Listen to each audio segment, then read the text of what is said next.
Welcome to SF Commercial Property Conversations with Bruce Bean, where Bay Area investments meet expert insights. Get ready to unlock the strategies of commercial real estate success.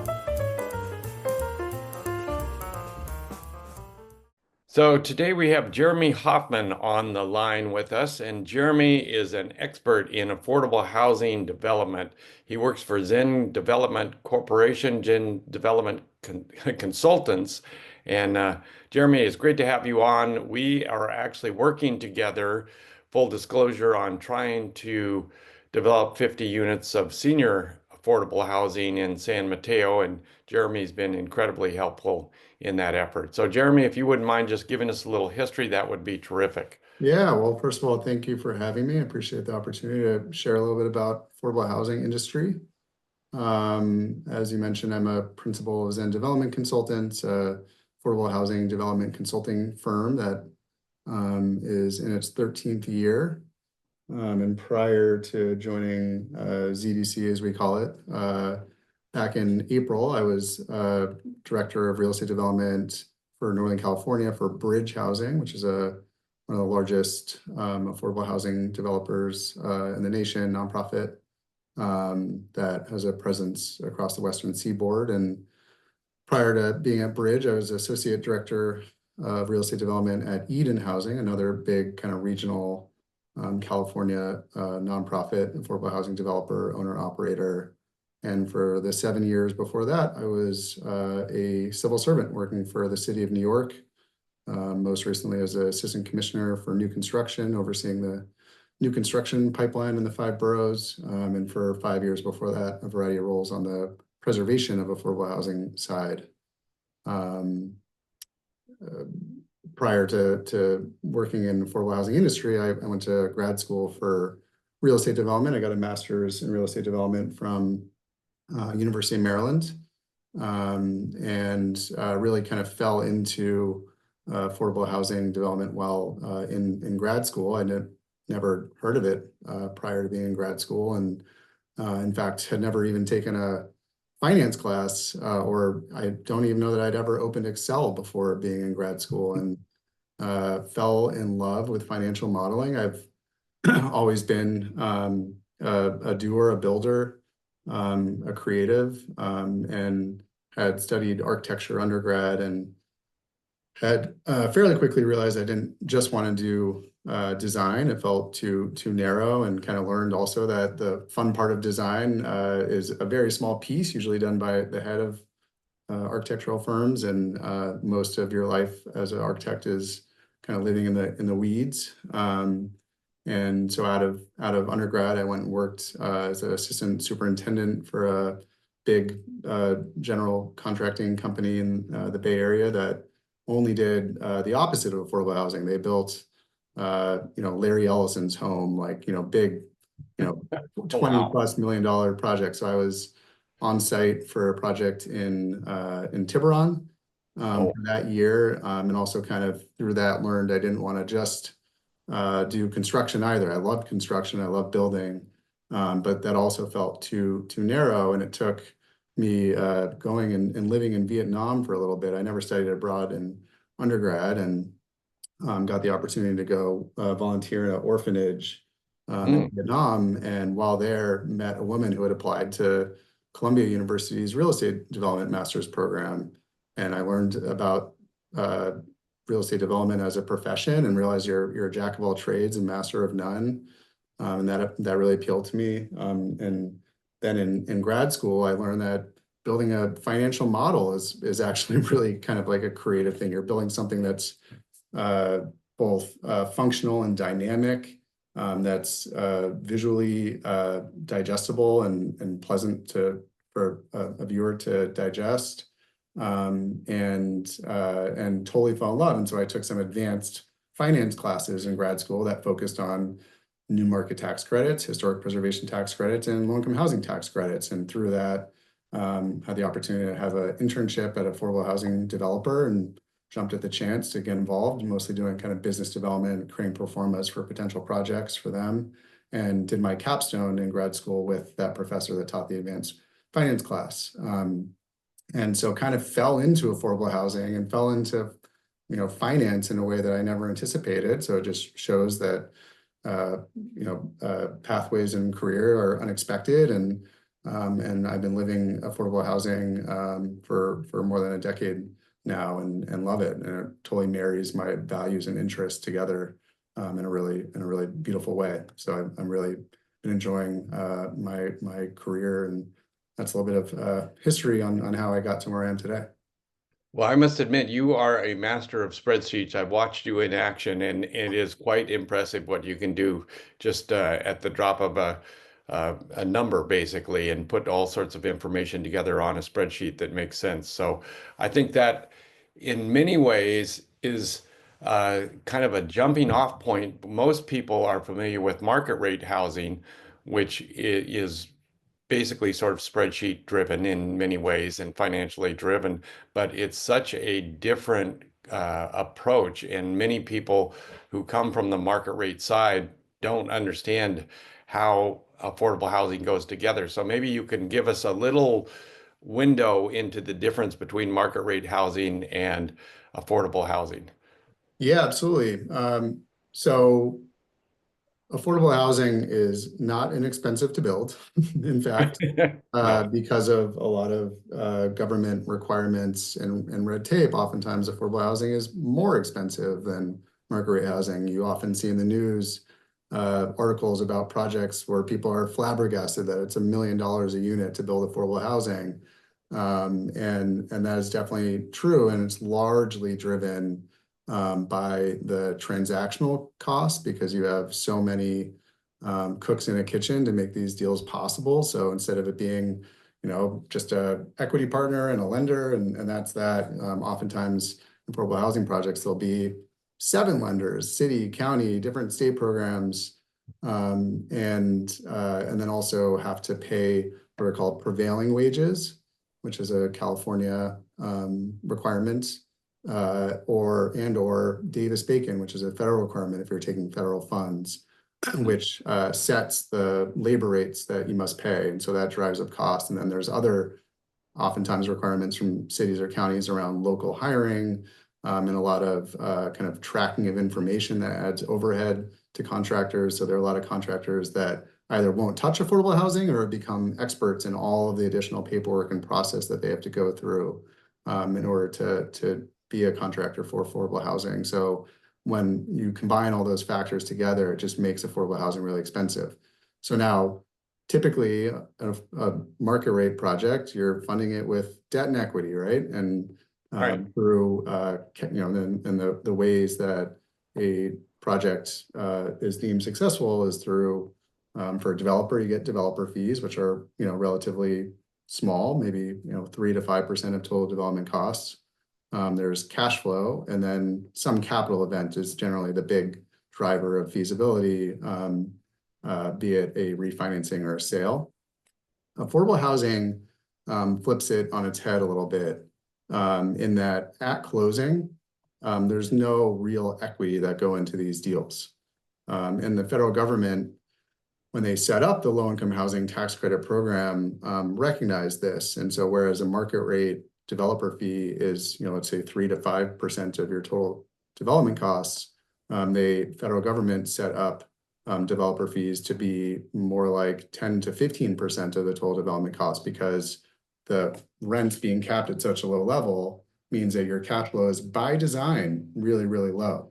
And by design, there's not a lot of value in this in the future. So you're not, if the 3 ways you're making money are developer fee, cash flow, and that capital event, be it sale or refinancing, affordable housing by nature takes out the value in those second 2. So it's really just the developer fee that makes a developer real money.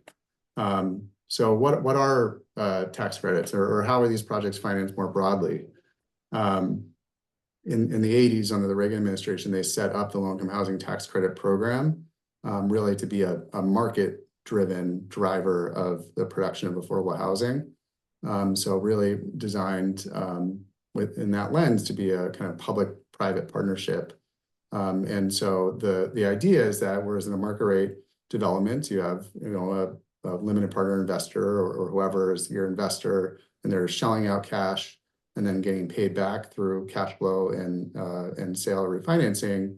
With low-income housing tax credits, you have investor, which is generally going to be a bank or an insurance company that both needs for federal requirements to what's through the Community Reinvestment Act is what drives it, where they have to invest back into the communities where they're doing work, where banks have branches, where insurance companies are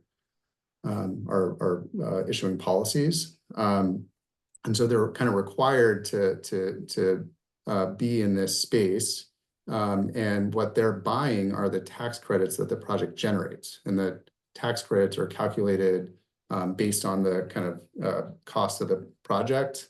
I don't need to get into the nuances of the tax credit basis, but essentially it's kind of like equates to the depreciable basis of the property. You get a certain amount of tax credits, and those tax credits are received over 10 years. And so the bank, let's say Bank of America, will buy the tax credits up front. And so it's a source during construction based on the stream of tax credits that they're going to be receiving over the first 10 years of operation. And then they also are benefiting from the losses, both the depreciable losses of the asset, as well as kind of paper losses because of all this other lenders that soft lenders where they're actually not getting any meaningful payments on their loans, and so on paper, city, county, state loans that are coming in to help fund a project also in addition to tax credits that have 3-4% interest rate, but nothing's getting paid. It's a paper loss. And so a tax credit investor is putting money in up front, not for the cash flow, not for the back end sale or refinancing proceeds, but rather for the stream of losses and the stream of tax credits that the project generates. So correct me if I'm wrong, this was a Reagan era law or item that came out. So the banks or the funders of the buyers of the tax credits get this benefit of the tax deduction basically. And on the other side, the affordable housing owner basically gets this project that essentially cash flows, but not necessarily in a market rate approach. But anyway, it's a great way to build affordable housing that benefits kind of both sides of the equation, so to speak. Yeah, exactly. Really a market-driven approach. Instead of it just being federal money that's going directly into a project, it's meant to be a public-private partnership where it's promoting investment in affordable housing from the capital markets. Yeah, which is great benefit. And right now, the whole affordable housing development world is very, very busy, right?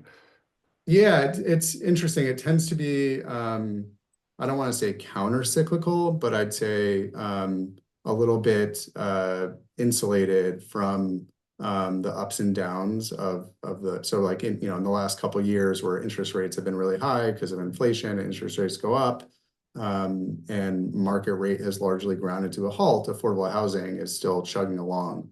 And I think so it's interesting. So where we are very sensitive to market forces are one where in COVID, for example, and supply chains got messed up and it drove up the hard costs. Our affordable housing projects are quite sensitive to those types of cost changes. And then second, these banks are investing, they run IRRs too. It's just a very different kind of Return on investment. Yeah, just like how they're thinking about it is a little bit different. Their IRRs tend to range between 5% and 6%, so much lower than a market rate IRR. And they are running IRRs, but where banks both their income that they're trying to offset through tax credits, and then also their tax rate, I guess relatedly, tax rate has real implications on affordable housing. So when under the Trump administration, they cut the corporate tax rate, that directly then drove down the price that investors will pay for tax credits. Wow. So but under the Trump era, that was, the kind of like one of the recent heydays of market rate development. But at the same time, because corporate tax rate went down, but then and generally interest rates were low. But the drop in the corporate tax rate actually hurt tax credit pricing in the affordable housing industry. So our sensitivities in our industry are a little bit different than those in the market rate sector. So when construction prices went kind of through the roof during COVID, did that end up blowing up a bunch of projects and they couldn't make the numbers work? Yeah, it did. It was a real, both, it was a struggle for projects that people were trying to get to their financing closing. And then also there were a lot of projects that in the affordable housing industry, you generally have to complete projects within a certain time frame. Oh, right. Otherwise you jeopardize losing your tax credits. And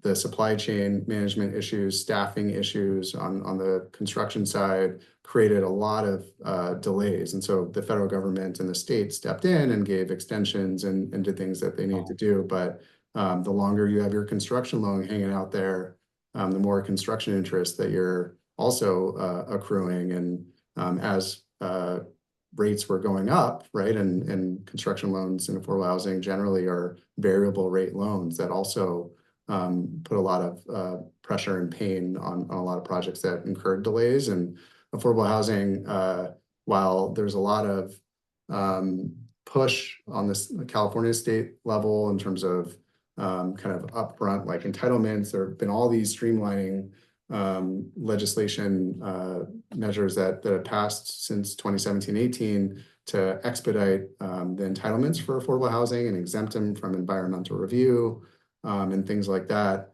that really pushed affordable housing developments along. They have adverse impacts as well in that if all of a sudden, if in 2017 it was really hard to get just as hard to get an affordable housing project entitled as a market rate project, and then all these state laws come around where you can get a affordable housing project entitled in 6 months, but the amount of funding from the state and federal government stays the same and hard costs go up, all of a sudden the same amount of resources are being chased by even a growing number of projects. And so every action has a reaction, and increased hard costs made it so that projects need more subsidy to be able to get them to close their financing gaps. But the amount of resources stayed static. And in fact, this next year, the budget that the state released slashed and burned the affordable housing budget. So now there's even less resources, but because of all the streamlining laws, there's even more projects that are ready to go. And so it's become extremely, extremely competitive to get your financing stack. And so increased hard costs only exacerbates that problem. If the project, is going from $900,000 a unit to $1 million a unit to 1.1 because of increased hard costs, you need to fill that gap. Tax credits only fill the gap about 40 cents on every dollar of increased cost. And so then how are you getting the other 60 cents? And so that's city money, county money, state money you have to chase. And if that money is drying up or staying static, then all of a sudden less projects are able to get funded. So it's a very challenging moment in the affordable housing industry in California, and I think also in other parts of the country as well, where costs have gone up and where the public dollars have remained fairly static or even going down because of budget shortfalls like in California. Well, that brings me to the question of the difference between the 4% tax credit and the 9% tax credit, which is kind of a nuance of the whole affordable housing world, and the fact that when you apply for a 4% or a 9% tax credit, you may have to wait a couple of years before you may never get your tax credits because you don't qualify. So maybe you could just briefly kind of go through some of those qualifications to get a 4% or 9%. Yeah, so to like take a step back, so the federal government in the 80s created the tax credit programs, and there are two different types of low-income housing tax credits. There's, as you said, there's the 9%, And for 9% credit, all the states get an allocation of those credits to then turn around and allocate. And the federal government requires there to be a competitive process for allocation of those tax credits. And so every state, or in the case of New York City, where they get a sub-allocation from the state, cities have to create what's called a qualified allocation plan, right? Basically, what are the competitive criteria that you're going to evaluate projects on? You have to run a competitive process, and then you get those tax credits that you can turn around and sell. For the 4% credit, it's actually tied to, people call it the as of right credit, because it's you get that tax credit as of right without a competitive process if you have a allocation of tax exempt bonds. Now, just similar to 9% credit, states get allocations of tax exempt bonds from the federal government, and there's no requirement that those tax exempt bonds are allocated on a competitive basis. And so California, up until maybe 5 or 6 years ago, didn't have a competitive process for tax exempt bonds. It was over the counter. As soon as you're ready to get those bonds, you come and submit your application, and as long as you pass threshold, you get an award. But because of all the state streamlining legislation that expedited the entitlements for so many projects, the state said, you know what, we're actually going to, there's too much demand. We're actually going to make this be a competitive process as well, just like the 9% credits. And now 4% credits are just as competitive. I'm sorry, tax exempt bonds are now just as competitive as 9% tax credits. To give a little more detail for your listeners about the differences, the 9% credit is basically, you have essentially your depreciable basis is established, and you get 9% of that per year for 10 years in tax credits. For the 4% credit, you get 4% per year. So you would ask, well, if you get more money for 9% credit, why would you ever go for the 4% credit? 9% credits are generally more scarce, right? So there's kind of less of it given to states than the kind of amount of credits you get from the tax exempt bonds. And also certain states, like in California, they cap the amount of 9% credits that a project can get. So in doing so, de facto, once you get to a certain size of project, then the 9% credits you generate all of a sudden becomes a decreasing percentage of your overall funding stack. So 9% credits in California really lend themselves better to smaller projects, like 25 to, let's call it 60 units, until you're capped out on how many credits you're getting. And then if you had 100 unit projects and you're having to, you're only getting a smaller percentage of your project funded by tax credits, then it just makes more sense as a 4% project. And actually, Bruce, the project we're working on together, which is going to be around 50 units, could actually swing either direction. And the other piece about tax exempt bonds, which are tied to the 4% credit becoming competitive in California, they continue to layer on competitive criterion, and what in my industry we call kind of the race to the bottom. And it's not just tax credits, it's also when you apply for state funding, they've really created a race to the bottom where you got to go deeper on your affordability levels. You have to include more units as special needs, or homeless, or things like that, supportive housing. And in fact, the state has now basically put a strong priority on state surplus sites getting funded, but before anybody else when it comes to the state funding dollars that are available. So if you have a site that is not a state surplus site and doesn't check every other box, then you're probably not going to get an award, and you're just not going to get any of the state funding. So it's really become a highly, highly competitive environment in California and in other states to chase those dollars that you need at the city, county, state, and then the tax credit level. And oftentimes, because costs have gone up so much, you're having to chase all those sources. And as I mentioned, I had a project that closed when I was at Bridge this past June in El Cerrito, 79 units. that had 7 different funding sources. And so again, then you look at your ticker on your legal fees and it gets astronomically expensive around, and every single lender has their own requirements, and sometimes they mesh and sometimes they really don't, right? And so it's how these sources get layered and what their priorities are. But as an affordable housing developer, you're having to just chase the money, right? And you have to figure out how to be nimble and have your project change as you're taking on these additional sources that either are pushing your affordability down, making you take on additional requirements, take on special needs, supportive housing units. And so that's in a nutshell kind of the race to the bottom of the affordable housing industry in California. So this seems very counterintuitive. Here we're trying to build more affordable housing. I mean, that particularly in California, we're trying to make more housing, and yet I guess because the market is so competitive and the funds are limited, that you have to make it a very, very difficult process to actually make these transactions work.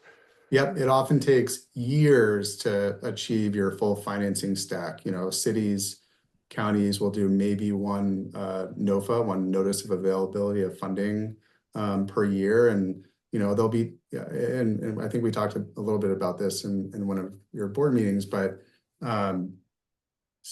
oftentimes cities and counties don't just have a bunch of money from their own coffers that they set aside for affordable housing.